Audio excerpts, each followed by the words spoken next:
Well, my business is persuasive presentations because not only do we need to stand up, we need to be able to stand up and be confident speakers, but we also need to speak up, and that's how we deliver, and we need to be persuasive.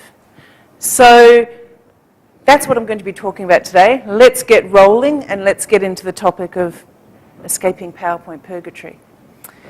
So here's how most presentations start. They start with, so escaping PowerPoint purgatory. Right, so topics today, we're going to talk about PowerPoint, the historical perspective, very important, and what audiences dislike most about PowerPoint, current research and attitudes with PowerPoint. But how many presentations do we see that start like this?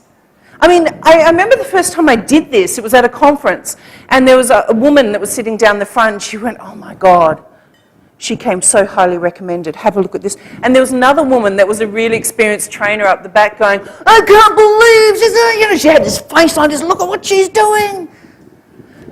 So here's the interesting thing about PowerPoint, because it's been around now over 20 years, and this is a Microsoft clip art slide. I love this. I love the fact that you can't actually see anything on the screen. I love the fact that it's crooked, and the piece de resistance, ladies and gentlemen, is a jug of water next to $6,000 worth of equipment. So even the Microsoft clip art can't get it right.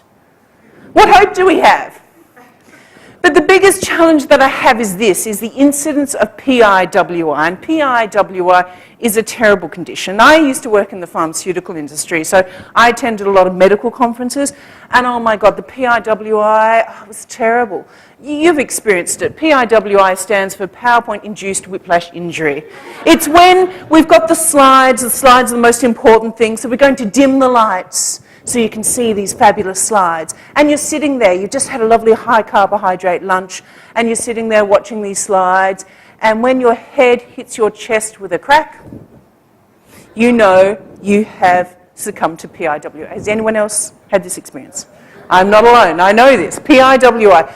So I want to talk about this, how we can overcome PIWI, and introduce Dave Parati, who did some research. He spoke to about 600 businesses, and he went up to them and he said, look, you guys are all seeing about 3 or 4 PowerPoint presentations a week.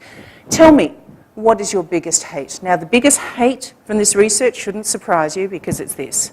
Number 1, just in case you can't read, I'll read the slide for you. Note, I will not add any more information, I'll just read exactly what's on the slide. Actually, I'm using the slide as a teleprompter. Hey, you may as well not even be here, because I'm not even looking at you at all.